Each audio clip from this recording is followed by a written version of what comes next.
Hi നമസ്കാരം. ഞങ്ങൾ കാർലോയിലുള്ള ഒരു സൺഫ്ലവർ ഫാമിലോട്ട് വന്നതാണ്. ഇവിടെയാണ് പാർക്കിംഗ്. പേ ഹിയർ എന്ന് പറഞ്ഞ് കാണിക്കുന്നുണ്ട്. ഞാൻ വിചാരിച്ചു പേയ്മെൻ്റ് ഒന്നും കൊടുക്കണ്ട, അങ്ങ് നേരിട്ട് കയറിപ്പോവും അങ്ങനെ എന്തെങ്കിലുമൊക്കെയാണെന്ന് വിചാരിച്ചു. പക്ഷേ ചെറിയ പേയ്മെൻറ്റേ മറ്റുള്ളൂ എന്ന് തോന്നുന്നു. എന്തായാലും നമുക്ക് ഉള്ളിലേക്ക് കയറി നോക്കാം. This one's sunflower farm. It's great. You got loads of sunflowers. Pick as many as you want. 5 euro per 4 kilometers. 4 kilometers from Carlos Center. 5 euro per head മാത്രമേ ഉള്ളൂ. അതുപോലെ തന്നെ നിങ്ങൾക്ക് എത്ര സൂര്യകാന്തി പൂക്കൾ വേണമെങ്കിലും പറിച്ചെടുക്കാമെന്നാണ് പുള്ളി പറഞ്ഞത്. ഭയങ്കര രസമുണ്ട്. കച്ചിലൊക്കെ വെച്ചിട്ടാണ് ഈ ഒരു സൺഫ്ലവർ ഫാമിൻ്റെ ഉള്ളിലേക്കുള്ള ഒരു കവാടം ഉണ്ടാക്കിയിരിക്കുന്നത്. ഭയങ്കര രസമുണ്ട്, അടിപൊളി. ഒരു വല്ലാത്തൊരു രസം കേട്ടോ കാണാനായിട്ട്. നമ്മളിങ്ങനെ അകത്തേക്ക് പോവാണ്. ഇത് ദൂരെ കാണാൻ പറ്റുന്നുണ്ട് ഇങ്ങനെ സൺഫ്ലവർ ഫാം. സൂപ്പർ. എല്ലാം അങ്ങോട്ടാണല്ലോ തിരിഞ്ഞ് നിൽക്കുന്നത്. നമ്മൾ പണ്ട് പഠിച്ചിട്ടുണ്ടല്ലോ, സൂര്യൻ അഭിമുഖമായിട്ടാണ് നിൽക്കുന്നതെന്നുള്ളത്. അതിങ്ങനെ തിരിഞ്ഞ് വരുമായിരിക്കും. ഇത് അങ്ങോട്ടാണ് നിൽക്കുന്നത്, ആ ഭാഗത്തോട്ട്.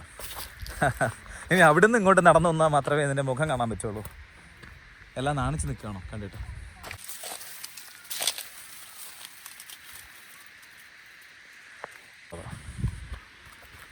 ഇത് കണ്ടല്ലോ, ഈ ഹോളിലൂടെയൊക്കെ മുഖം ഇട്ടിട്ട് പിള്ളേർക്ക് വേണമെങ്കിൽ ഫോട്ടോസൊക്കെ എടുക്കാൻ കഴിയും. കുഞ്ഞുനാളിലായിരുന്നുണ്ടെങ്കിൽ ഞാൻ ഉറപ്പായിട്ടും ഇതിൻ്റെ മുകളിൽ ഇങ്ങനെ ജമ്പ് ചെയ്ത് കയറിയിട്ട് ഇങ്ങനെ നിന്ന് കളിക്കുമായിരുന്നു. ഇപ്പോഴും പ്രശ്നമൊന്നുമില്ല, കയറിക്കളയല്ലേ.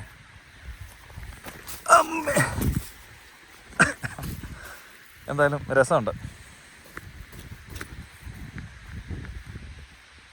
ശരിക്കും സൺഫ്ലവറെല്ലാം ആ ഭാഗത്തോട്ടായതുകൊണ്ട് നമുക്കൊന്നും കാണാൻ കഴിയുന്നില്ല. സൺഫ്ലവർ ഫാമിൻ്റെ ഇടയിൽ കൂടെ നമ്മൾ പോവാം.